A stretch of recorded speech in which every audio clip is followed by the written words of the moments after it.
and they all have the www thing at the bottom of them, so you can find that. If we run on, we tell you, but just nhprisonwatch.org is not hard to remember. Also, at the American Friends Service Committee, we actually publish a weekly email newsletter we call State House Watch, which comes out every Friday and tells you a little bit about stuff that's happened at the State House in the past week and a little bit about what's coming up in the next week. Now, we're not just dealing with prison and corrections issues. We're talking about the death penalty. We're talking about affordable housing. We're talking about immigrant rights. We're talking about the state budget. So, but anyway, if you want to get that, there's a sign-up sheet on the back. Please be legible, and I'll add you to our email list. Thanks, Arnie. I think you had your hand up. Yeah, hearing all of you, I get the feeling that the legislative processes or machinery that have been pushing this issue are, something you said, unusual. It sounds like they're clandestine and making them irrelevant. And I'm wondering, is that true? And if it is true, why?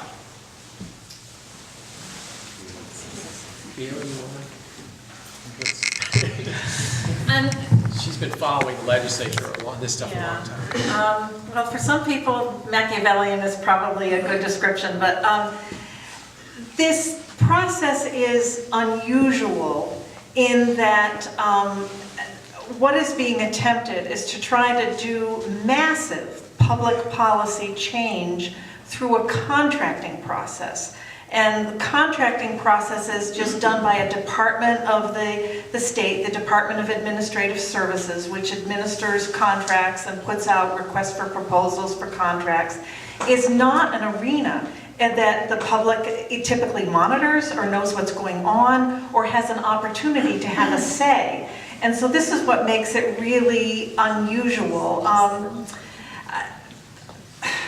So whether deliberatively secretive, I don't want to put sort of ascribe motives or intent to some of the people involved, but this is a process which is being driven by big money from big corporations that know that they can make a lot of profit if they can secure contracts to run prisons privately, where they can lowball the costs of staff, of services, of rehabilitation, etc. And so these major corporations are going after prison systems throughout the country. There was a Corrections Corporation of America, for example, that sent a letter to 48 state governors or state executives saying, we'll take over your prison system. You know, guarantee us, what is it, a 90%? Was it 90% occupancy rate? And what a deal we have for you. We can lower your costs. So they know there's big money here. There's big profit here. And, you know, New Hampshire is a small state, and my good friend Arnie Arneson said back in 1992 that New Hampshire is a state that seems to be obsessed with the cost of everything and the value of nothing. And what she was trying to say, so there are good people that are concerned about the state budget, and they want to minimize what's in the state budget. They want to minimize taxation for business, property taxes for individuals, etc. And in that effort to minimize paying money for anything and for services, a number of people have glommed on to this, you know, effort to privatize something major. So, you know, people come with good intent from a variety of directions. I just want to say really quickly that given the fact that Governor Hassan and at least 3 of the executive counselors are not enamored of wholesale privatization, which is what we were initially looking at, there are a lot of people that will probably say, phew, we've dodged the bullet, so we don't need to worry about it anymore. But what Jason said is so important.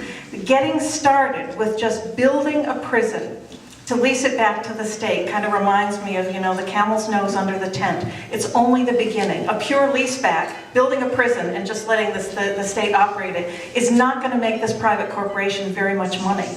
And so then they have to figure out other ways, as Jason said, to try to turn that effort into a major moneymaker. And what concerns me is the terminology, and Donna, I think, can attest to this, public-private partnerships or public-private ventures, you know, sounds so benign. It sounds so, you know, motherhood and apple pie. Doesn't that sound really good? But in this particular instance, it's very, very scary. And just another quick point about that, if a private corporation builds a prison, leases it back to the state, they still have a vested interest in ensuring that the prison population in New Hampshire stays as high as humanly possible.